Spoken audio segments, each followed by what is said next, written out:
Citizens of the universe, it is time for Neutral Lens Podcast episode 8. Another week is in the rearview mirror, and we have a doozy of an episode. It's going to be a long one, so let's get into it. Before we begin, if you have any questions you want answered, topics you want discussed, at Neutral Lens Pod on all socials, I'll get to a future episode. All right, question 1. Is dating in high school or college worth it? Also, I am recording this during a thunderstorm, so if there is some background rumbling and I didn't end up removing it, then I apologize. But yeah. So the answer really depends on your goals. I think dating in high school is extremely hard. Dating in college is a little bit easier. Let's talk about high school first. So it's not going to be some sort of fairy tale relationship, most likely. Like 99.9% of the time you're going to date for a few months and then you're going to break up. And to sort of expect it's going to be a happily ever after when you are 14 is extremely unrealistic. And I think it might even get you into some trouble in terms of, you expect something great. There's a huge commitment and then she breaks your heart or he breaks your heart 6 months down the line and you feel like it was all a waste. That doesn't mean you shouldn't try to have a great relationship, but that's just the reality. And I think that being aware of that is much more important when you're just starting out in terms of dating. And I think that because high school is such a big growth period, it can be really hard to maintain a relationship because, even a few months or a couple years, people change a lot during the course of the relationship, and you can end up, just not wanting to date anymore because it's not who you wanted to date. Maybe the things that you have in common, you don't really share anymore. There's just a significant divide in your personality. So you part ways, and it happens a lot, I think, especially like the teenage years, right? So the end of puberty for some people, middle of puberty for some people.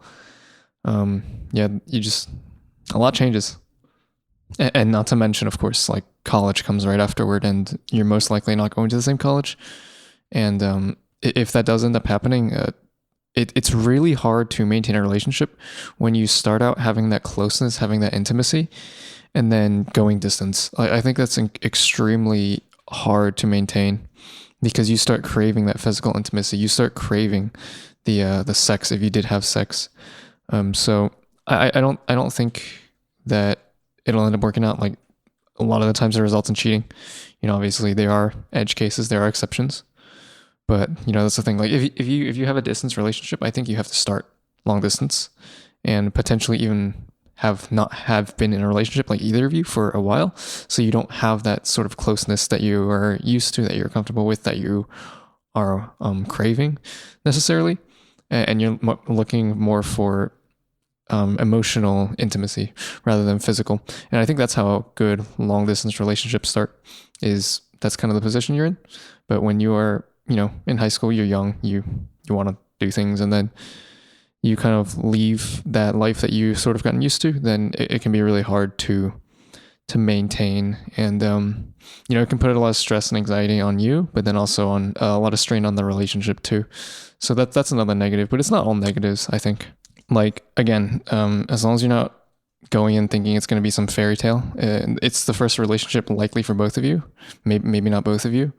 But there's a lot to learn, and I think you should focus on the positives. I think that high school is a time to really explore who you are and like the dating scene and just getting to know yourself, each other, and making memories with each other and building hopefully a friendship that lasts a while. Although I don't know, because everyone always says they don't talk to their exes, which is like normal. So maybe you're not building a friendship there, but yeah, it's really just about making memories and learning from it so that you're not going to make the same mistakes again. Because everyone wants a relationship, and I think that you have to learn and you have to make mistakes at some point. Maybe do it in high school, before you're like 25, and maybe it starts to get a little bit late in your head. And of course, it's never too late. There are people who get in their relationships in their 40s.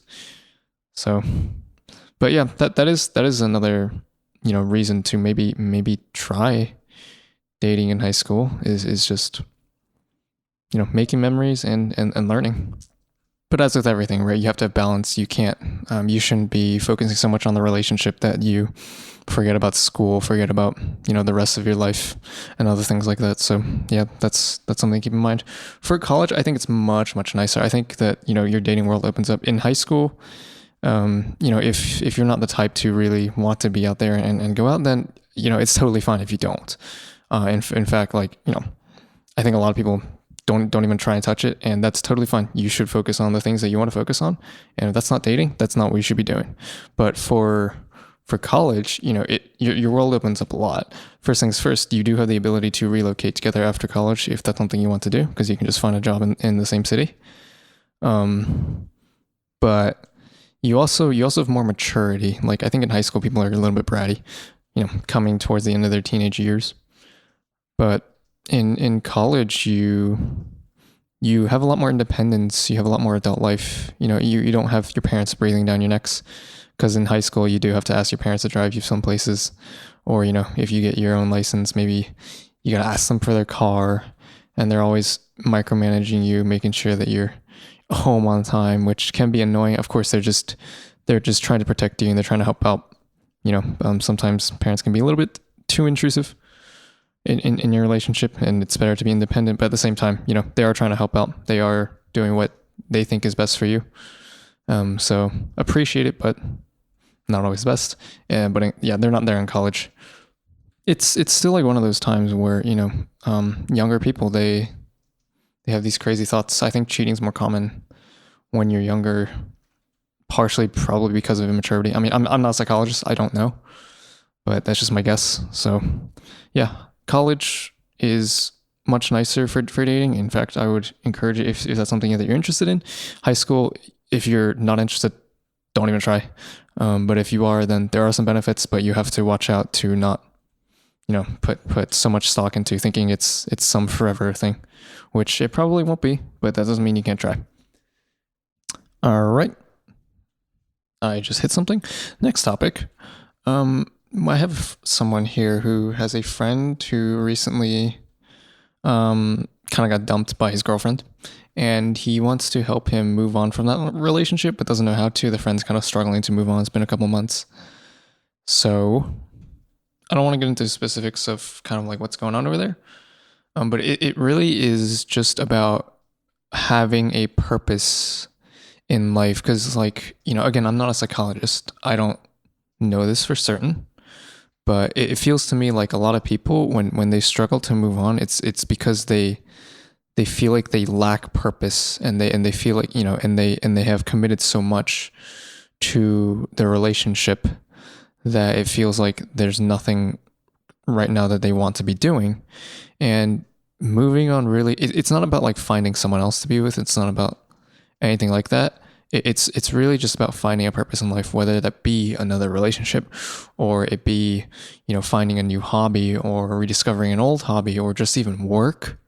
It's having them want to wake up and get out of bed each morning that's going to help them, move on from it. And like a lot of people do this, right? Where if they experience some significant loss, like they like throw themselves into their work or into something else, like some sort of hobby, and they just pour hours upon hours into it. It's because it takes their mind off of it, and it's a distraction. They don't have to think about it, and distractions can be bad, but it can also be a good way to kind of reset your focus in life, for you to have something else that you care about, for you to have something else that you want to come home to. In a sense, that can be a really good thing for you to move on, instead of just constantly sitting there, with nothing going on. Because if you have nothing going on, where's your brain going to go? To that relationship that ended, and you want to, So, yeah.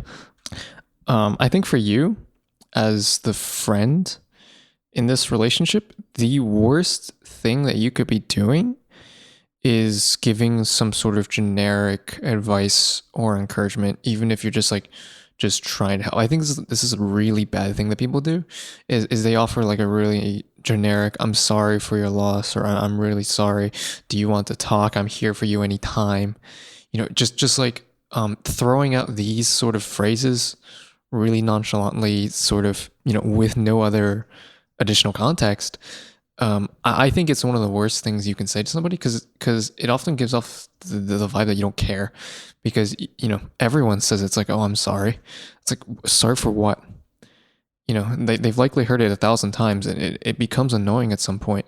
I think you really have to be personalized to them and to kind of what they're going through. Obviously it's not your problem to deal with everyone else's, problems, but to be generic is can just put them in a really bad mood and make it worse. So I think if you're a friend, do things that are not necessarily conventional and not things that most people would be able to do for them. You are their friend. Most people aren't their friend. So what can you do that they can't? Where can you help that they can't?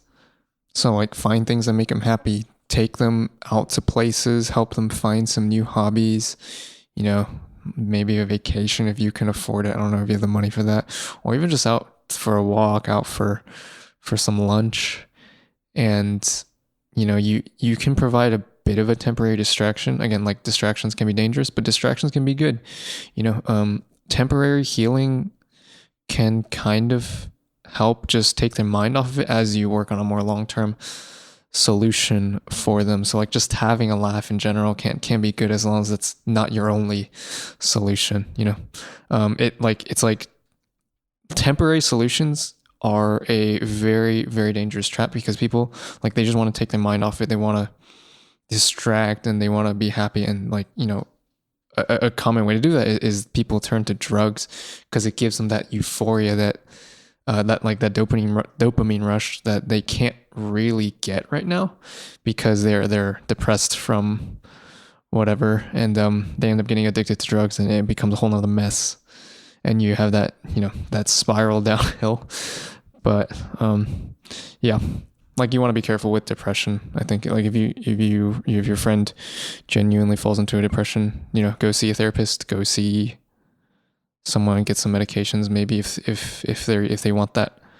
I can't. I'm not going to pretend like I can help depression. I can't. But just help them. Kind of, you can take their mind off of it every now and then, but really just help them find something that's going to make them happy. Find something where they're going to be motivated to continue. Like whether like maybe they just like swimming, maybe they like paintball, maybe they like painting. Maybe the less it has to do with that relationship. Like if that girl had really liked movies, then maybe don't take them to the movies because it might remind him of her. So like don't have too much association if that is possible. But maybe he was a movie junkie and then she really liked watching movies and then now they broke up, and maybe get him back onto the other side of what originally made him fall in love with movies rather than attaching it to her. So there's ways that you can really just try to kindle or rekindle some sort of interest in other things in his life, so he doesn't feel like he just has no purpose. Because again, I'm not certain of this. I don't know this for a fact. I'm not a psychologist, but it just feels like a lot of the time people put too much into their relationship, which is good. It's good. You want to put a lot into it, but you can't put everything. Or this happens and you feel like so purposeless. But yeah, I also do want to talk about though, like what happens if it happens to you and how you can take care of yourself in a way. First step is really just recognizing the fact that it's happening and that it's okay to seek help. It's not like a sign of weakness, and recognizing it is really important. If you have to talk to a therapist, if you have to go see a doctor for depression, something, as long as you realize kind of what's going on, that self-awareness, that's number one. And that's a really, really good thing to have. But it also just is like, other than trying to find a purpose in your life, it can be as simple as finding things that you're grateful for. A lot of everyone takes things for granted, whether it be like, the people around you, the environment around you, and just finding a few things every day, like one or two things every single day that you're grateful for and that you recognize, it's a privilege to have, or not everyone has. Something as simple as that can kind of help you rediscover, I guess, love of life, or just, have a greater appreciation of what you have, rather than constantly being swallowed in negativity, which is oftentimes what happens. So yeah, just changing your mindset to be more positive of the world around you can help ease the pain a little bit. But just really take some time for yourself, and find the things that you want to do. Just repurpose your mind towards the next phase of your life. Like, are you into finance? Are you into reading? Are you just into video games?